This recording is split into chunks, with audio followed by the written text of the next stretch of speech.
Chasing Leviathan is a podcast about pursuing truth, one big question at a time through the discipline of listening. Truth is too big to tame, but if we pay close attention, we might get the chance to glimpse something truly magnificent. So please join me in this pursuit, 1 week at a time.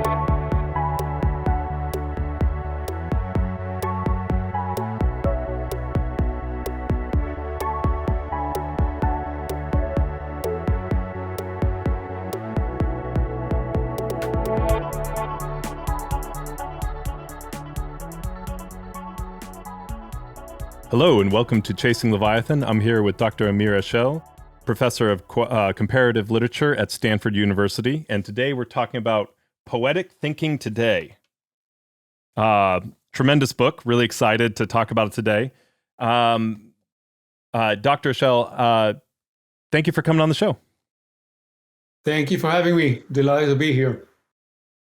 And so I was kind of going through your book, but before we get into it, why this book? What drove you to write this? Well, that's a great question because, writing this book was not like writing, any other academic book or, academic paper I've written before. It really came out of, uncertainty, kind of the big question, what am I doing when I'm waking up in the morning and going to teach a class or trying to write something which I find meaningful? What is the mode in which I'm thinking, talking to my students, trying to explain to them, why they should take, a course in the humanities, why should they read, both the classics and more contemporary writers, these kinds of questions. And, granted, I'm teaching at a university, so, I've thought before about the mission of the institution, etc. But I found myself, before starting to write this book, kind of wondering about my place in this larger landscape. And the book is an attempt to respond to this question, what am I actually doing? Gotcha. And it's kind of interesting. There is like a significant political bent at the beginning. You talk about tyranny and modern day tyranny. Can you speak to that a little bit? Yes, absolutely. Absolutely. So, the book was written with kind of the rise of authoritarian regimes around the world, from, India to China to Brazil to Russia, etc.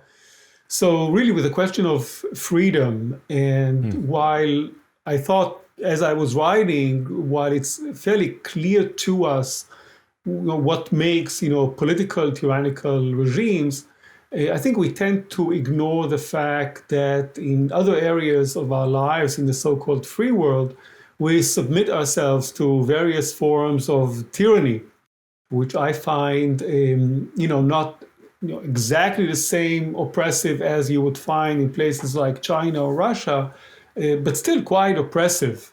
So this kind of non-freedom, or the opposite of freedom, was very much on my mind while writing.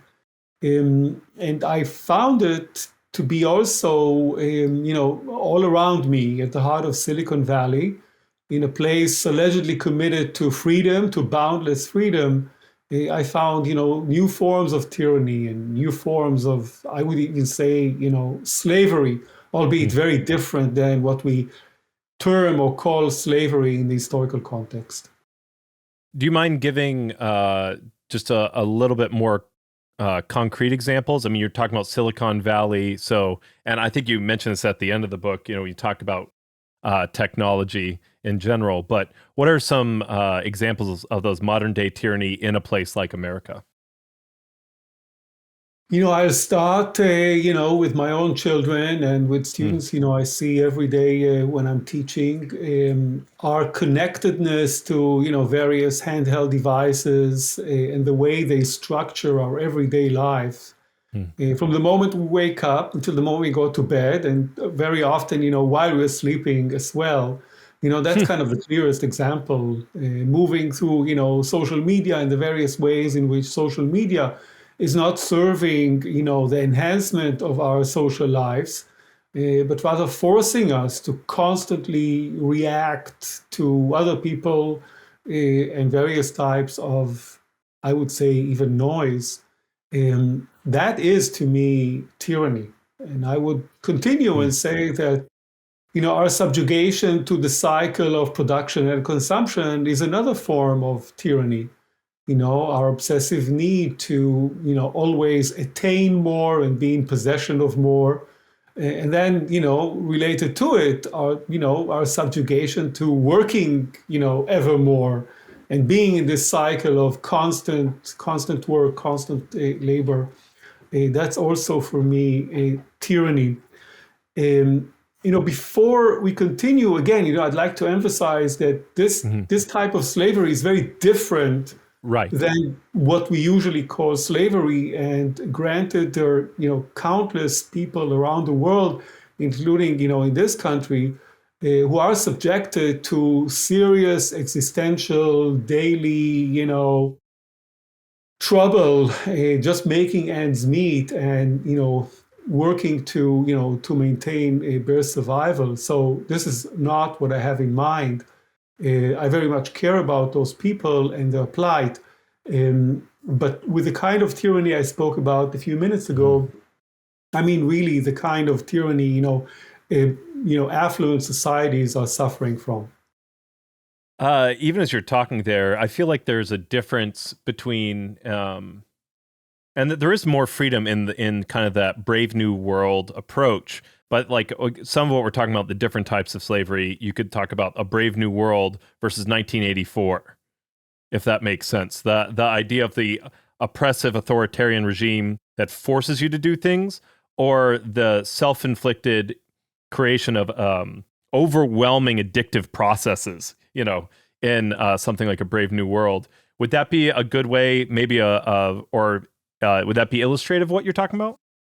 I think it is. I think these are really two different things, but there are moments in which the two intersect with each other.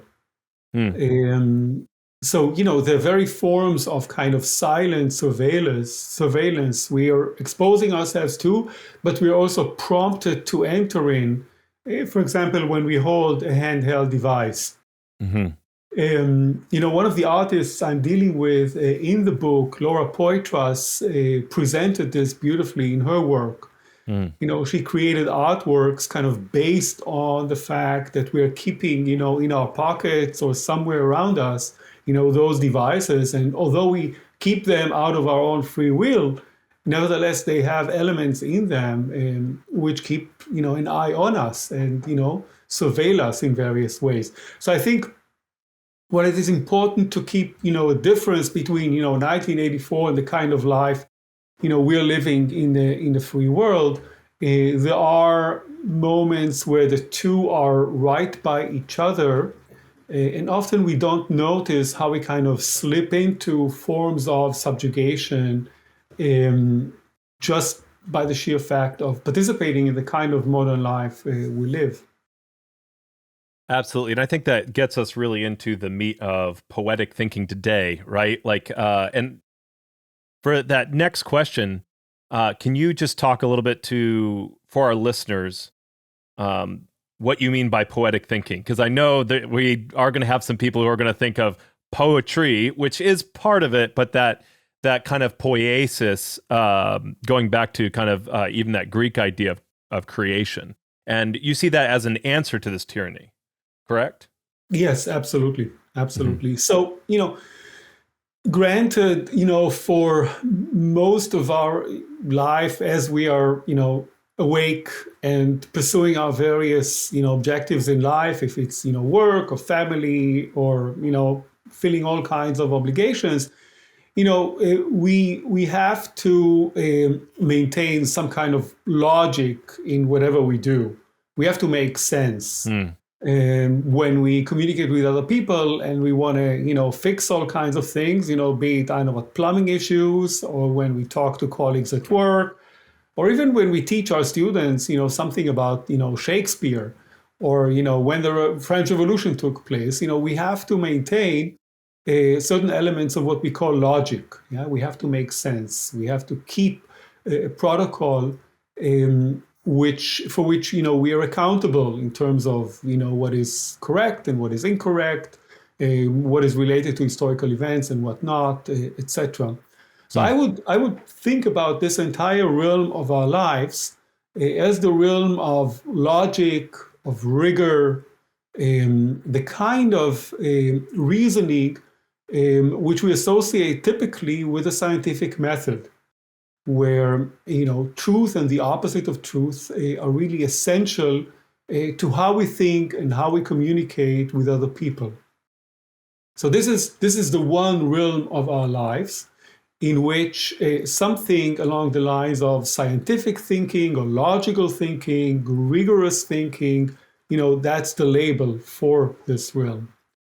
But I think that at the same time, we have also another mode of thinking, another mode of engaging with the world in its various iterations, in which we're not driven by logic, we're not driven by making sense, but we're still nevertheless think. We reflect, we meditate, we consider, forgive me for using the word, but I will for a moment, we deconstruct. We take kind of solid ideas and we try to think about them differently, consider them differently. In this realm, I would define as the poetic realm, in which what drives us is creativity, is the broadening of our existing vocabularies to include new ways of approaching the world, being in the world, interacting with the world, again, in its various iterations, be it other human beings or even nature. Poetic thinking for me is our capacity, to go for a walk, and as we observe a tree or a flower or an animal, to think about what it is which surrounds us in ways which are not committed to the scientific protocol, to the kind of rigorous logical thinking we employ when we are engaged in scientific pursuits. And I think I understand why you emphasize the nature, being able to approach nature poetically, because most of the time we give nature over to science, right? And so it's really valuable. And I just making sure I'm tracking with you here. You find it very valuable to be able to approach everything, and especially nature, because it is normally something that is subsumed under science. Would that be fair to say? Absolutely, absolutely. So obviously, the sciences give us, you know, incredible amounts of knowledge about our natural surrounding, and this knowledge is essential for our survival. At the same time, I think nature, in various ways, invites us to experience ourselves and what surrounds us in ways the sciences can never capture.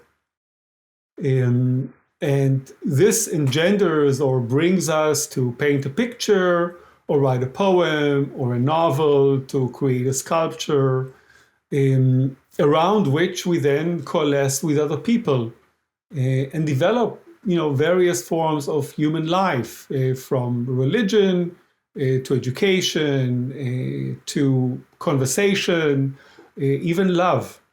And I think it's crucial for us to develop a sensitivity to that realm and to the limitations of what we take to be, the scientific method and the way it gives us access to what surrounds us. Now, obviously, when you're talking about tyranny, there's seems to be a political dimension. That's generally where tyranny is found. And you see this creative dimension as kind of an answer to that. Would you say that there's also a moral dimension? And what does that look like? How does that play into this dynamic? Well, I think morality is really at the heart of it, because for me, the question of ethics is not just the question of right versus wrong, good versus evil. Morality is also the realm in which we ask the question, what consists of a good life? What is the good life? Yeah. And the good life, or the question, how do I want to live my life? How should we as a community, live our lives? Um, I think is at the heart of what I call poetic thinking. I think that maintaining and cultivating and expanding the realm of our lives in which we're not committed to logical thinking, to systematic thinking, to rigorous thinking, has everything to do with pursuing the good life and Mm. living the good life. I think if we were to fully commit ourselves to logical thinking, rigorous thinking, scientific thinking, practical thinking in various ways, we are bound to live the opposite of the good life. We need a kind of a balance between the two. It's not the one or the other. We need to find and strike a balance between the two. And I think we live in a time in which often we lose sight of this balance.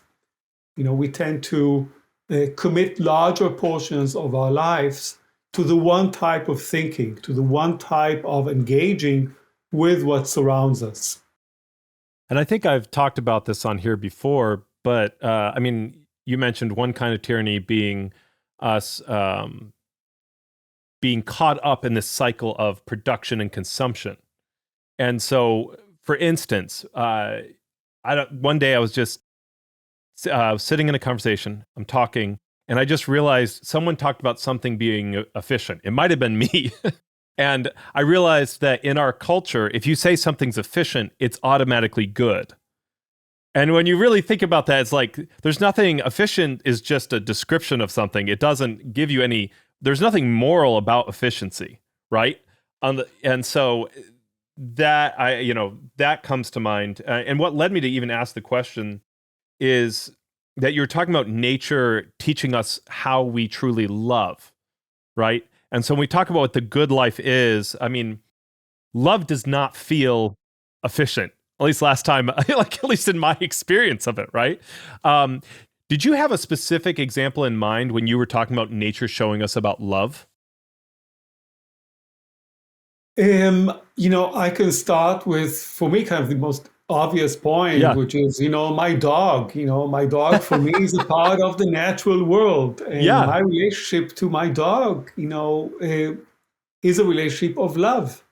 Mm. My dog doesn't need to, comply with anything. My dog doesn't need to, I don't know what, fix anything in the world. My love to my dog is just because I love my dog. I can talk about the garden I'm looking at, as we conduct this interview. Mm. I look at the plants in various parts or the tree right, in front of me, for the sheer pleasure of its beauty, of the Mm. green, coming at me. I can, of course, consider this tree or consider the plant or consider my dog, Hmm. using various protocols of, I don't know what, the scientific method. But it will have nothing to do with the kind of love I sense when I consider these things right outside. Yeah, I have to admit, my parents have two Shih Tzus, and I'm not a fan of small dogs. And there's part of me that's always kind of annoyed with them. But at the end of the day, when they come up to you and like they lick your hand and they like look at you or like come up into your lap, it is like you can't. I'm like, okay, like it's not so bad, Yeah. you can't resist that, and that's definitely not. There's doesn't I'm sure you could go into the hormones available, but it doesn't describe the conscious experience of that sensation of those interactions. Fully agree. Fully agree. And I think if we pay attention and we then cultivate, our ability to make these experiences and to consider the way we reflect on them, meditate on them, integrate them into our Mm. lives, um, I think we stand a chance to kind of broaden the scope of freedom Mm. we enjoy. Absolutely. So I'm going to ask, as we kind of move through the book, we talked about poetic thinking and how it's creativity at large, But why poetry first? Why is that the first part of the essay?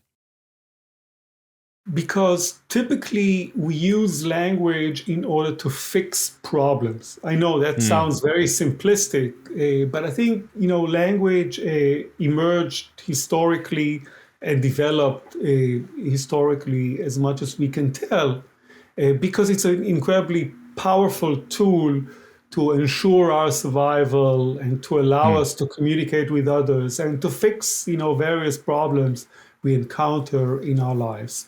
And that's, of course, wonderful. And it serves, in this capacity in various things, we do. If we talk with colleagues, if we write a white paper to solve some issue, if we answer an email in which there's a problem, et cetera, if we write a contract, to ensure, the legality of something. If we protest, I know what, the war in Ukraine, all kinds of things, language can do, and that's incredible. But I think language, as much as it is, very important for these kinds of things, language proves itself to be incredibly beneficial, life-affirming, life-enhancing, if it's not committed to what I called before fixing problems. If it's just there to produce a certain sound. Think about, rhyme. Think about the ways in which, poetry progresses, producing, through alliteration and other forms, just an incredible, artistic or aesthetic sensation. And poetry, I think, stands for this ability of language to give us this kind of pleasure. We use words, and the words, if you take them, one after the other by themselves, they all mean something. But very often, a line of poetry or a stanza don't really make sense in the way an email would make sense, or a speech would make sense, or when we say something to a colleague makes sense. It makes sense in poetry. In poetry, words make sense poetically. By being that creative way to address the world, to inhabit the world, to resonate with the world. So poetry is maybe the closest we get to language and its various pragmatic, practical uses, but it also shows us what the poetic in our language can be, namely that creative, free domain, which I think we all have access to, we all possess. Absolutely. Can you talk a little bit about that, a little bit more about that connection between poetic language and the good life?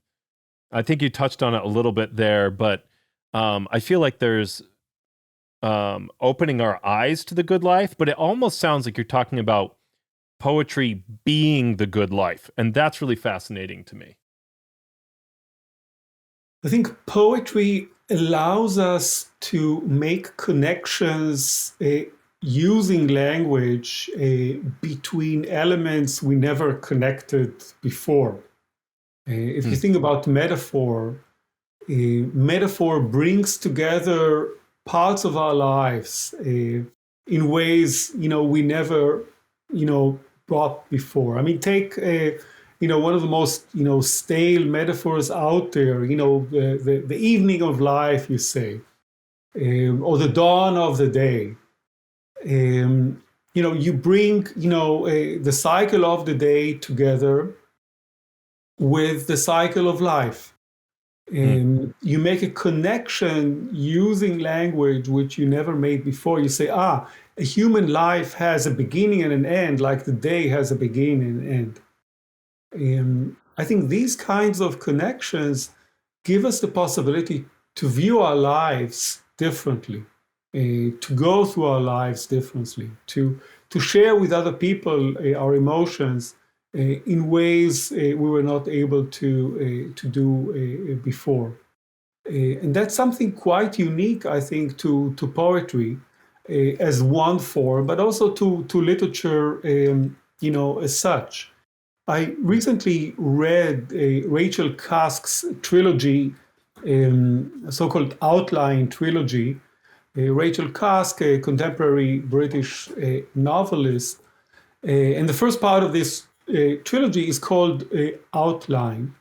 An outline is already, a metaphor. So the protagonist or the main character in this book presents human life, using this notion of an outline. How do we meet? How do we move from having an outline of understanding human life to actually inhabit life as an outline?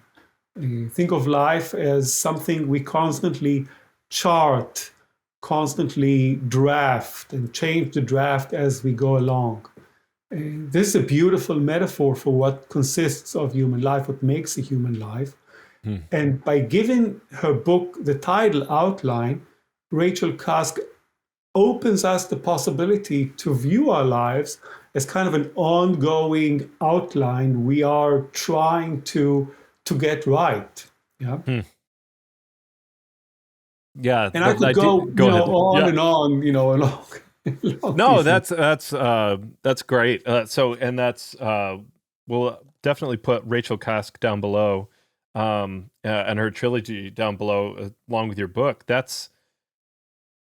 I'm just trying to process that, and thinking about what of course, there's what they call the problem of paraphrase, and I don't want to kill her metaphor, but also just recognizing just a few of the lessons of the idea that we are constantly revising ourselves, right? And that's what a powerful notion, and what a freeing notion, right? That the good life is something that's in process, right? It's and I think some people do get stuck with that idea that, like, if they can reach a form of stasis, that would be the good life, and it's not. And that's actually, from a biological standpoint, what you're talking about is death.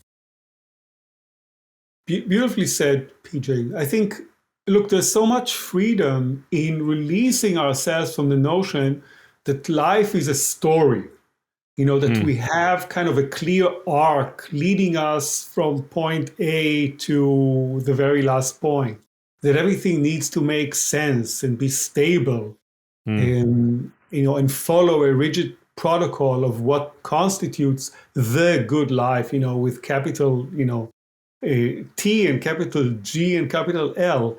And here she comes, and she names the novel Outline. And all of a sudden you realize, just by reflecting on the title, no, it's not this big story about who we are and how we got to be who we are, and I know what the great achievements we made. Think about obituaries, and how obituaries often turn life into this very orderly story. Just by choosing this type, she says, no, wait a second. It's actually just an outline, just a draft, just something very ephemeral. Think about it, consider it. Free yourself from the notion of crafting your life as this kind of rigid, orderly, ultimately normative, big story. I needed to hear that. I really appreciate that. We have a 6-week-old baby right now, and my life feels it's just constantly about trying to create order out of chaos, and just stepping back a moment and enjoying the chaos of 3 kids, of a 6-week-old, and even enjoying being tired, which is a weird thing, but waking up in the morning and not being like, oh, I need to get all these things done, but just, get done what I need to get done, but also just enjoying the process and the stages. Because, I know these concepts, I've heard these concepts, but one, I need to be reminded, but 2, what a beautiful way to phrase it and to think about what really matters. And it's so easy to miss what's good about our lives right now, because we're looking for that the arc to finish, if that makes sense. Yeah. That's beautifully said. And it brings us straight back to the notion of poetic thinking. You can read a philosophy book or a self-help book, kind of trying to promote the notion, live your life as an outline. This is one way to go.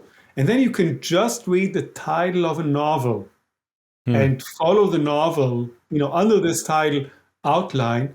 You'll be doing a lot of thinking, I'm sure, but it's a very different thinking compared with the kind of thinking you'll do if you'll read this, self-help book, where someone just takes you through the various, I don't know what, stages and, kind of tells you, orders you how you should live your life.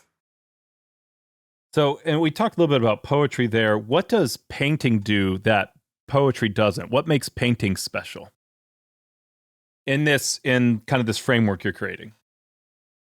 I think for me, painting, like photography, by the way, has the capacity to, confront us with an image in a way which is transformative to how we see ourselves, how we see other human beings, how we see nature,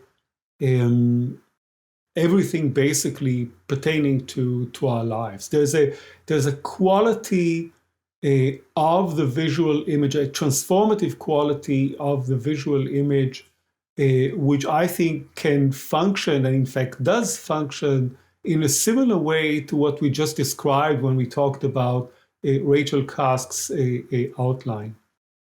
The paintings I'm describing in the book, I think, have this capacity.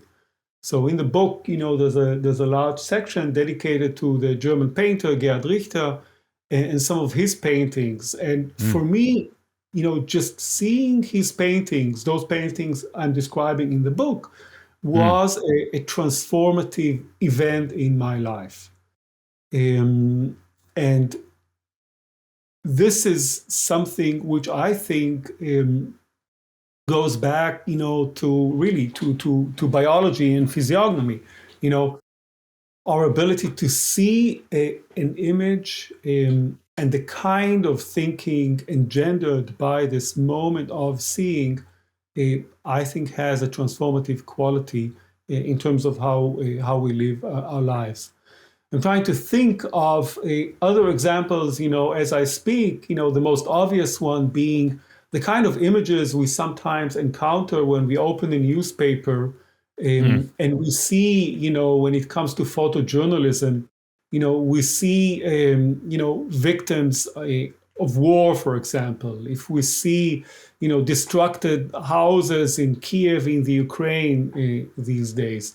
If we see the kind of devastation, inflicted on, cities in Syria during the Syrian civil war, I think just the visual power of such images has the capacity to engender a whole variety of thoughts going through our heads, but also often to bring us to reflect on our ability to do something, to act in a way which may address what we encounter in this visual image. Again, you can read, an article about the war in the Ukraine, and the article can move you to tears. But I think that similarly, on its own terms, one photographic image coming to us from the war in Ukraine can bring us to do a lot of thinking and potentially even to change the way we act. Absolutely. Even as you talked earlier about nature speaking to us in this creative way, or us interacting with it creatively, I think about what are the enduring forms of painting. Landscape would be one, right? That when someone paints a truly magnificent landscape, it gives us that sense of the sublime. But even as you're talking about the Ukraine, I think of you mentioned photography, and it comes in painting and it comes in photography, how powerful the portrait is, of seeing someone else's face in those situations. I can't think of one off the top of my head for the Ukraine, but I know even as a child going through history class, I mean, probably one of the most famous photos of all time is the Dust Bowl photo of the mother with the two kids. And, you you can take pictures of great big windstorms and stuff like that, but the look that the photographer managed to catch is just it creates that moment, that opening to see. That's great. That's great. And as you're speaking, I was thinking about, forgive me for taking yet again a very, very stale example, maybe the most they're stale classics of for a all. reason. Entire books were written about the smile of the Mona Lisa. So why is she smiling? What is she smiling about? Is she smiling or smirking at us, looking at her? Is she making fun of all of us tourists, kind of pushing to take our little picture of the famous Mona Lisa? Does she know in advance that we'll be doing that silly thing of, standing in line and kind of gathering around this one image to see just one thing, namely, the beauty of her smile, the timelessness of that smile. But that's just, a stale example. I mean, but that's a classic. I think everyone's familiar with that. Everyone has seen that picture and been like, I know everyone asks this, but why is she doing that? Like, it's if someone was sitting next to me and was making that smile, I'd give it 15 minutes tops before I was like, what is happening? Why are you doing that? And so, I mean, that's the genius of Da Vinci, right? There you go. And it's open. It's not, I mean, there's no way one can answer this question. Obviously, we can't go back in time and ask Leonardo, tell us, what is she smiling at? But we all in various ways, ask ourselves, what's going on? Yes. And so that creative space, it opens it. Would you say it's opening inside us? Or do you think that, do you find the value of creative thinking and of artwork in what it creates in the viewer? Or do you think, how do you view that kind of relationship between the person interpreting and the thing being interpreted? If I could put it that crassly, I realize there's some back and forth. Sure. So I think, it starts, of course, with the creator, with the person, creating, in Leonardo's case, this image.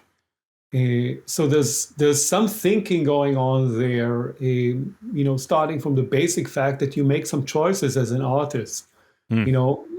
She will have that smile, and you have to make sure that you render this smile, visible, noticeable.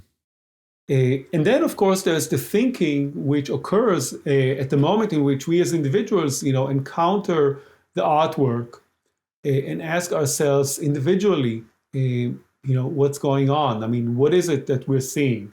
Who is she? Why is she smiling? And so on.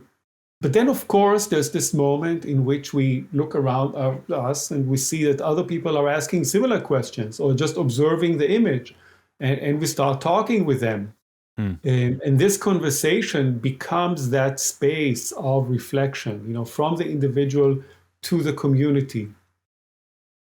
And for me, that space of reflection is really important because, it's one thing if reflection occurs around, Leonardo's Mona Lisa. It's a whole different thing when reflection and communal conversation emerges around, going back to the example we gave before, photojournalism. In which an image comes at us and we tell each other, did you see that incredible image of, Ukrainian refugees arriving in Europe seeking, refuge? Or did you see the picture of that victim after this horrendous bombing? What can we do about it? Et cetera, et cetera. So this is this space of reflection, when I invoke this notion in the book. You were talking a little bit with the Mona Lisa about tourists congregating around it. And it reminds me of how you talk about with sculpture, how it's tied to the landscape, to the cityscape. Can you talk a little bit about how context and particularly these different kinds of, if I can say, scapes, these landscapes, these cityscapes, um, inform and are informed by sculpture? Yeah, that's a great question. Thank you for that, PJ. So, a lot of the examples I bring in the book are examples, from sculptures placed in Germany. Hmm. In Germany, given its fraught history, has lots of public spaces which offer themselves for artistic production, artistic reaction. So if you take some of the sculptures I discuss in Berlin, you see how places in which momentous historical events took place in Berlin, such as close to the Reichstag, the famous German parliament, um, places which stands for some of the darkest moments in human history, Hmm. by placing a sculpture there, become spaces of communal conversation and communal reflection. So if you right outside the Reichstag place a memorial for the Sinti and Roma murdered during the Second World War, you create such a space of reflection, not just commemoration, but reflection. Hmm. And if you take, the famous Holocaust Memorial in Berlin, that would be another example in which a city known for its dark history decides through a civic process to Hmm. create those spaces in which people can come together and reflect both on the past and history, but also consider together how they want to live their lives as a political community in the future. In the United States, famously, there's of course the Vietnam War Memorial in Washington, D.C., which I think offers a similar space. People go there in order to, remember and commemorate the fallen and the dead Hmm. and the horrors of war. But I think you can also go to the memorial and observe this wonderful artwork, wonderful and also deeply moving Hmm. and disturbing artwork, as a way to consider how are we living our lives as a community? What kind of values do we have as a community? What could we possibly do to prevent similar historical events from taking place in the future?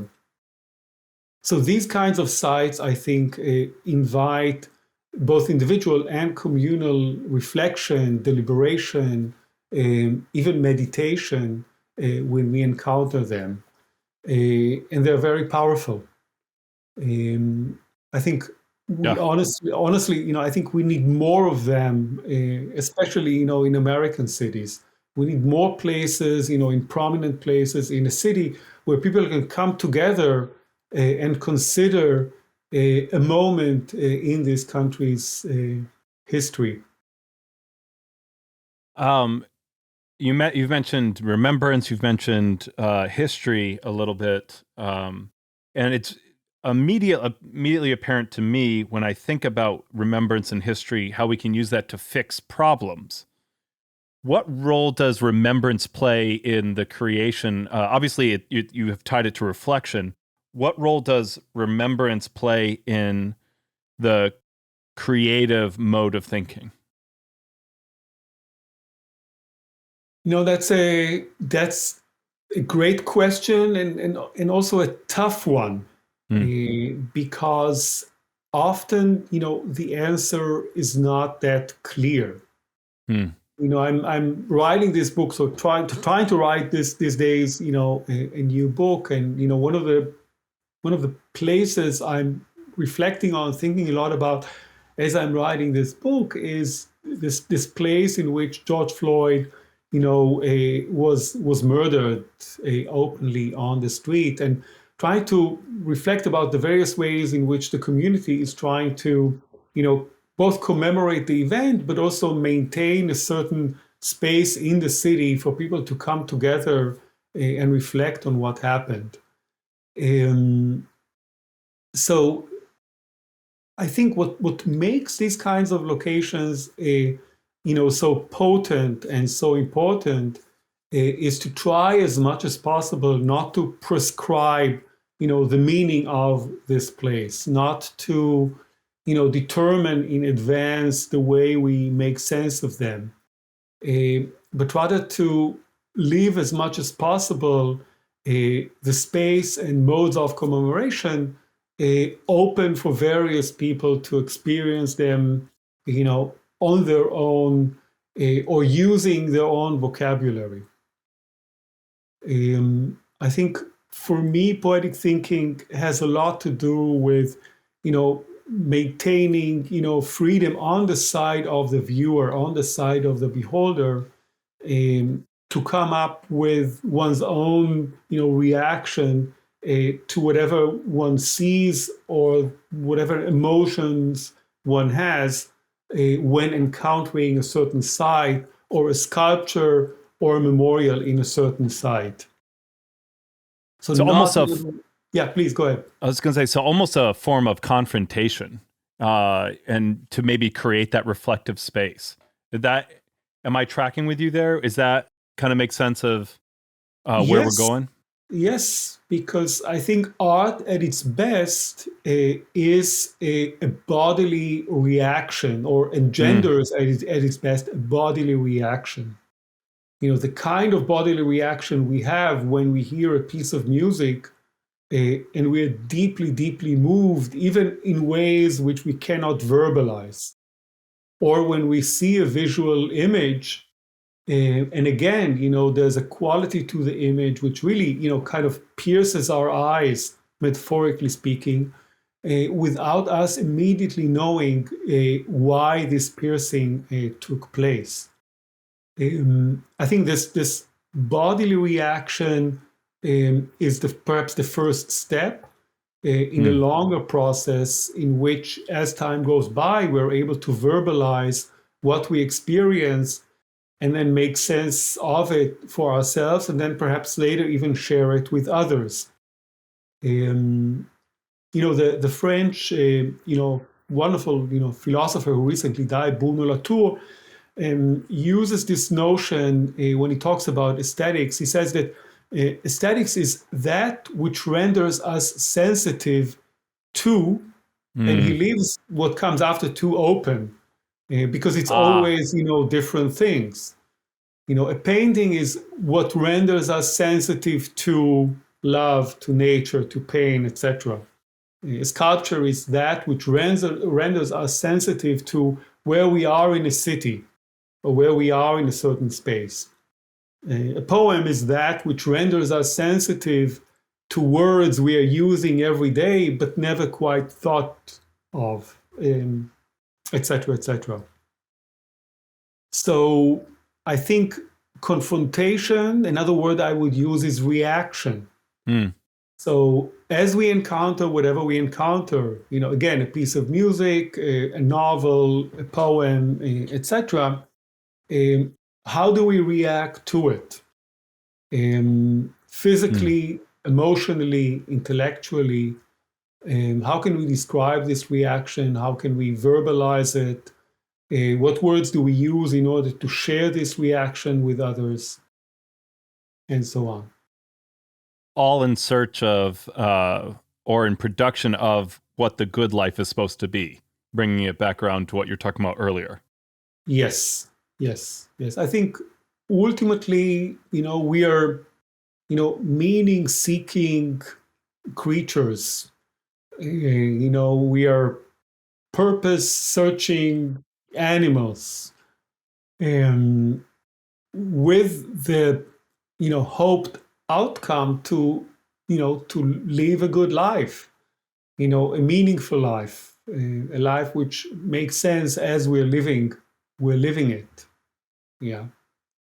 A life which cannot be reduced to what we possess, what we shop for, what we consume.